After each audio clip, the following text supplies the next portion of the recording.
Si Dear Uge! Tanong nyo? Sagot ko! Mula sa katanungan sa Facebook ni Maria.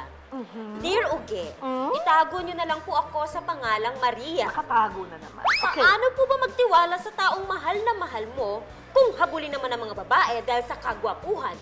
Pati mga bakla, kaagaw ko pa. Ay, nako! Maria!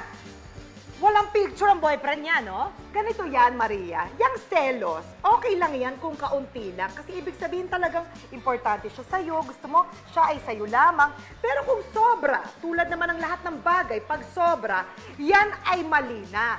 Kung hindi mo matiis na tinitignan ng lahat ang boyfriend mo dahil saksakan ng gwapo, eh di wag mo nang palabasin ng bahay.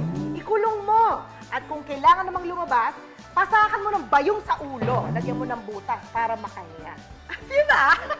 Hanggang sa susunod na... Ikaw at si Dear Uge. Tanong nyo? Sagot ko! Magbabalik ang Dear Uge!